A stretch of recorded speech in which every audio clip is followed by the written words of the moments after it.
நான் ஒரே ஒரு லோன் தான் வாங்கினேன். இப்போ எனக்கு மேலும் மேலும் வந்து கடன் வந்துகிட்டே இருக்குது. நான் எப்படி தான் இந்த கிரெடிட் ஸ்கோர் கம்மியாகிட்டே இருக்குதுன்னு தெரிய மாட்டுது. இது நம்ம தெரிஞ்சுக்கிறது ரொம்ப ரொம்ப முக்கியமான விஷயம். என்னுடைய கிரெடிட் ஸ்கோர் குறைவாக இருக்குது. நான் இதை இன்க்ரீஸ் பண்ணதுக்கு என்ன பண்ணலாம்? எனக்கு வந்து லோன் தேவைப்படுது, என்ன பண்ணலாம்?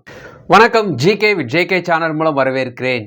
என்னுடைய கிரெடிட் ஸ்கோர் ரொம்ப கம்மியாக இருக்குது, 650 தான் இருக்குது, 700 தான் இருக்குது. இந்த கிரெடிட் ஸ்கோர் குறைவாக இருக்கிறதுனால எனக்கு எங்கேயுமே லோன் கிடைக்க மாட்டுது. நான் எவ்வளோ ட்ரை பண்ணி பார்த்துட்டேன், முயற்சி செஞ்சு சோர்ந்து தான் போகிறேன்.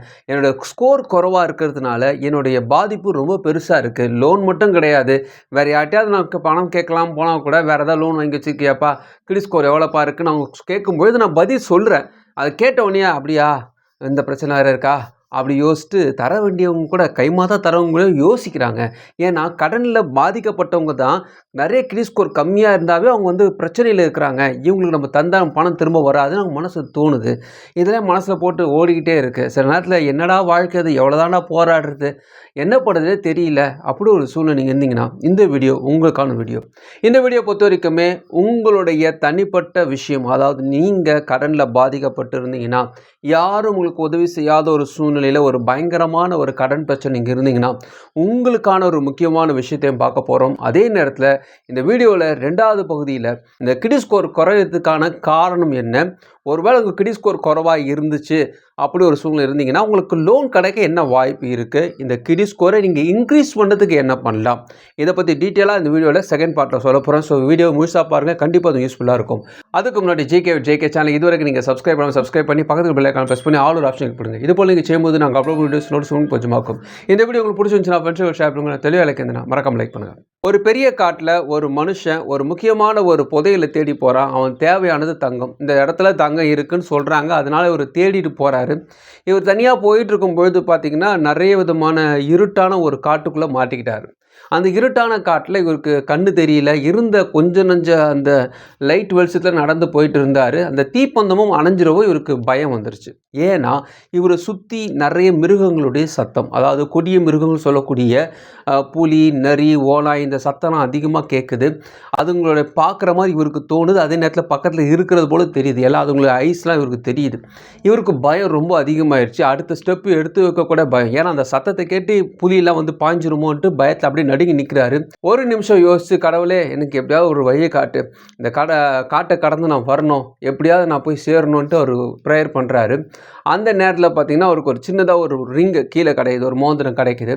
அந்த மோதிரத்தை எடுத்து அவர் பார்க்குறாரு. அந்த மோதிரம் அவர்கிட்ட பேசுது. இன்னை வந்து உன்னுடைய விரலில் போட்டுக்கோ, என் கூட பேசிகிட்டே இரு, என்கிட்ட பேசிகிட்டே இருந்தேன்னா உனக்கு எந்த பயம் இல்லாமல் இந்த ஈஸியாக அதை கடந்து போயிடலான்னு சொல்லுது. அவரும் அந்த மோதிரத்தை அணிஞ்சுக்கிறாரு. கொஞ்ச நேரத்தில் பார்த்திங்கன்னா அந்த புலி சத்தம் எல்லாமே போயிடுச்சு. நல்ல ஒரு வெளிச்சமான ஒரு இடத்துக்கு வராரு. இவருக்கு ரொம்ப ஆச்சரியம். பரவாயில்லையே, இந்த மோந்திரம் வந்து நமக்கு இவ்வளோ பவர் தருதுன்ட்டு அந்த மோந்திரத்தை பேசிட்டே வர்றாரு. இந்த மோந்திரம் இவர் போகக்கூடிய இடத்துக்கு வழி சொல்லுது. இவர் எந்த இடத்துக்கு போகணுமோ அதோட வழி சொல்லுது. அதே போல் இந்த இடத்துக்கு போனால் புதையல் கிடைக்கும், அந்த டீட்டெயிலெலாம் சொல்லுது. அதுக்கேற்ற மாதிரி ஃபாலோ பண்ணி போகிறாரு. கிடைக்குது. அங்கே நிறைய விதமான தங்க கட்டிகள், வைரங்கள், வைர மோதிரங்கள் இதெல்லாம் இருக்கும் பொழுது இவர் ஃபுல் எண்ணமும் அப்படியே அதை பார்த்து பிரமிச்சு நிற்கிறாரு. உடனே பேக் எடுக்கிறாரு. எல்லாத்தையும் அள்ளி எவ்வளோ முடியுமோ எல்லாமே அள்ளி அந்த பேக்கில் போட்டுக்கிட்டு கிளம்பலான்ட்டு கிளம்பி வராரு. 3 புலி அவரை சுற்றி நிற்குது. இந்த 4 புலி 3 புலி அப்படியே சுற்றி நிற்குது. இவரை எப்படி சாப்பிட போதுன்ட்டு கொஞ்சம் அசந்த நேரத்தில் கடகடன்னு ஓடுறாரு. துரத்திட்டு வருது. அது இவர் ஓடுற நேரத்தில் இந்த எடுத்துகிட்டு வந்த தங்க நகை எல்லாத்தையும் போட்டு உயிர் தப்பிச்சா போதுன்ட்டு ஒரு மரத்துக்கு கீழே ஒளிகிறாரு. எதனால் இந்த புலி நம்ம துரத்துதுன்னு பார்க்கும்போது இவர் கையில் இந்த மோதிரத்தை பார்க்குறாரு. மோதிரம் காணும், எங்கே போச்சு இந்த மோதிரம்ன்ட்டு. இன்னும் மறுபடியும் புலிகள் வர ஆரம்பிச்சிச்சு, துரத்திட்டு வர ஆரம்பிச்சு. இவருக்கு வந்து ஃபஸ்ட்டு வந்து தங்கத்தை தேடி போனார். இப்போ வந்து மோதிரம் கிடச்சா போதுன்னு ஆயிடுச்சு. ஏன்னா மோதிரம் கிடச்சா நம்ம உயிர் பழச்சிக்கலாம், தங்கம் இருந்து கூட பிரயோஜனம் இல்லையே, புலி தோத்துதே. ஸோ உயிர் ரொம்ப முக்கியம். அதனால இவர் வந்து மோதிரத்தை தேடணும்னு ஓடுறாரு.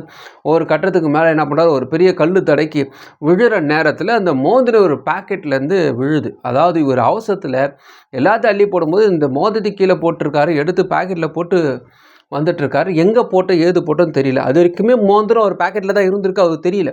கல் தட்டிக்கு விழும்போது பேக்கெட்லேருந்து அந்த மோதிரம் விழுந்தவனையும் மறுபடியும் அந்த மோதிரத்தை போட்டுக்கிறாரு. அந்த புலிகளை அவரை விட்டு போயிடுது. அந்த மோந்திரம் அவரோட பேசியது, "நீ பெரிய புதையலை பார்த்தோன்னே உங்ககிட்ட இருக்கக்கூடிய முக்கியமான புதையலை நீ மறந்துட்ட. அந்த புதையலை காட்டிலும் முக்கியமானது உன் உயிர். அந்த உயிர் இந்த மோந்திரத்துல தான் இருக்கிறத நீ மறந்துட்ட. இப்போ மறுபடியும் உன்கிட்ட கிடச்சிருக்க. சூஸ் பண்ண வேண்டியது உங்ககிட்ட தான் இருக்குது. உனக்கு என்ன வேணுமோ நீ வாங்கிக்கோ. ஆனால் எந்த நேரத்துலையும் என்ன மறந்துடாதே" சொல்லுது. அதுக்கப்புறமா இவர் போகிறாரு, மறுபடியும் நகைகளை எடுத்துக்கிறாரு. இந்த மோதிரத்தை கையோடு பிடிச்சிட்டு அழகாக வீட்டுக்கு வராரு.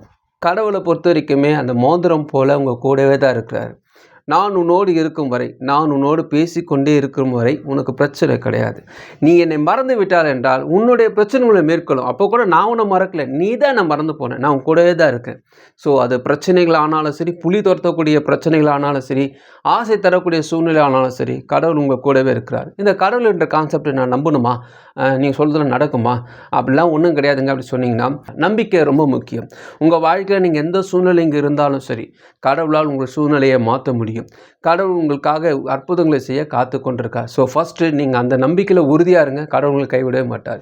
இப்போ நம்ம கிரெடிட் ஸ்கோருக்காக வந்துடுவோம். என்னுடைய கிரெடிட் ஸ்கோர் ரொம்ப கம்மியாக இருக்குங்க. என்னுடைய கிரெடிட் ஸ்கோருக்கு எந்த பிரச்சனையும் தெரியல. நான் ஒரே ஒரு லோன் தான் வாங்கினேன். இப்போ எனக்கு மேலும் மேலும் கடன் வந்துகிட்டே இருக்குது. எப்படி தான் இந்த கிரெடிட் ஸ்கோர் கம்மியாகிட்டே இருக்குதுன்னு தெரிய மாட்டுது. இது நம்ம தெரிஞ்சுக்கிறது ரொம்ப ரொம்ப முக்கியமான விஷயம். கொஞ்சம் நான் ஃபாஸ்ட்டாகவே போகிறேன். நிறைய பேர் என்ன பண்ணுவாங்கன்னா, ஒரு லோனை வாங்கிடுவாங்க. அதுக்கப்புறம் ஒரு பண தேவை வரும்பொழுது எங்கெங்கெல்லாம் யாரெல்லாம் லோன் தராங்களோ அவங்களுடைய கேட்கும்பொழுது இவங்க ஃபோன் பண்ணி கேட்பாங்க. அவங்க ஃபோன் பண்ணி லோன் வேணுமா கேட்பாங்க. உடனே ஒரு பேன் கார்டு நம்பர் கொடுத்துருவாரு, ஃபோன் நம்பர் கொடுத்துருவாரு. இது கொடுத்த உடனே என்ன பார்த்தீங்கன்னா, அவங்க கிரெடிட் ஸ்கோர் செக் பண்ணுவாங்க. ஒரு கிரெடிட் ஸ்கோர்ன்றது ஒரு மிஷினுங்க. அந்த கிரெடிட் ஸ்கோரை ஒன்ஸ் நீங்கள் செக் பண்ணிங்கன்னா 3 மாதம் அது ரொட்டேஷன்லேயே தான் இருக்கும். அதாவது ஒரு தடவை நம்ம ட்ரை பண்ணுறோம்னாவே அந்த மிஷின் என்ன புரிஞ்சுக்கோன்னா, இவருக்கு லோன் தேவைப்படுகிறது, இவர் லோன் ப்ராசஸிங்கில் இருக்குது, 100 ப்ராசஸிங்கில் இருக்குதுன்னு அதை எடுத்துக்கிட்டு சுற்றிக்கிட்டே இருக்கும்.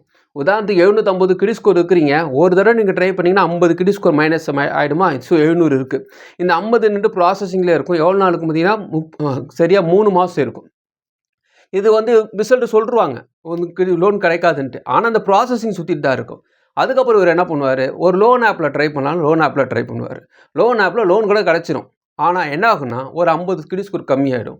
அதுவும் ப்ராசஸிங்லேயே சுற்றிட்டு இருக்கும். இது போல் ஒரு 2-3 இடத்துல சர்ச் பண்ணாலும் சரி, அல்லது அப்ளை பண்ணி லோன் வாங்கினாலும் சரி, சுற்றிட்டே இருக்கும். 3 மாதம் கழித்து நீங்கள் பார்த்தீங்கன்னு வச்சுங்களேன், ப்ராப்பரான ஸ்கோர் நிற்கும்.